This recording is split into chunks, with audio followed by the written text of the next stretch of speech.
Now I'm adding a number, and I've been looking for a way to add this number. I've been looking for a reputable source.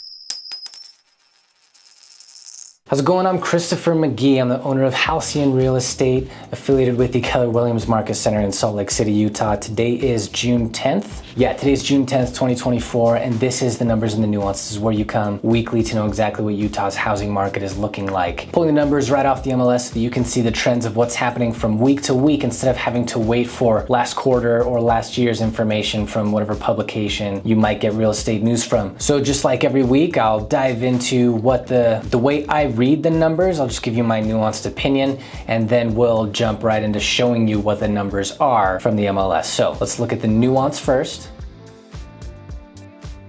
And essentially the nuance right now is telling us that things are as they have been since the beginning of the spring season, which is to say demand is rising and at the same time supply is rising. And so that's good because demand is not taking big enough chunks out of our supply, out of our available homes for sale. The demand isn't taking big enough chunks out of it so that when interest rates do come down in a year and a half, our inventory of available homes for sale isn't so low that we end up right back into the situation we were in during COVID with super low supply and super high demand. So if demand has to be going up in the face of a highly priced market and in a time of higher than recent history interest rates, then it's good to have our supply building so that when interest rates come down, we've got that buffer. Okay, let's look at the numbers.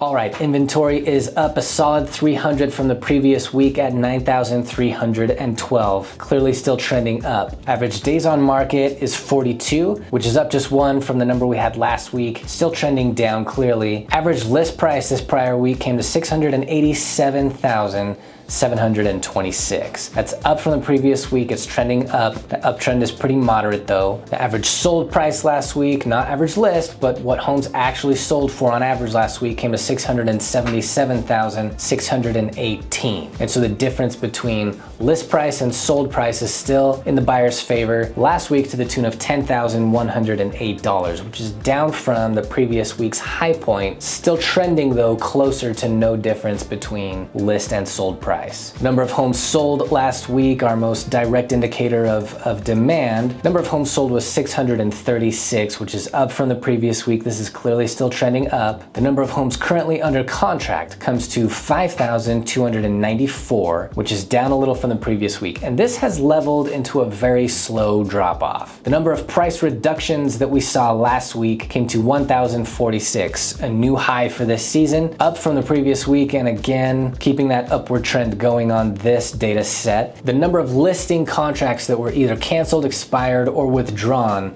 from the MLS last week came to 293. That is down from the previous week, and we're keeping that set pretty steady. Now I'm adding a number, and I've been looking for a way to add this number. I've been looking for a reputable source to give us this number from week to week so that we can track it over time, and that's interest rates. Understand that interest rates are variable. There are 30-year fixed rates, there are 15-year rates, there's VA, there's FHA, and there's conventional. What I'm going to be showing you from week to week here is the 30-year conventional loan rate. And of course, this number would change for you depending on your credit score, your debt to income ratio, how big of a down payment you are making on the home. It's variable. Nobody can quote you exactly what your interest rate would be if you were to buy a home right now without digging into your financials and having a specific home that you're making an offer on. But it's good to have a gauge, right? So I'm pulling these from a website. It's also an app called Mortgage News Daily. If you want to check those out yourself, it's following it minute by minute. If the markets are closed, of course, and it's just showing you what the interest rate last was when markets were open. But interest rates as of this morning,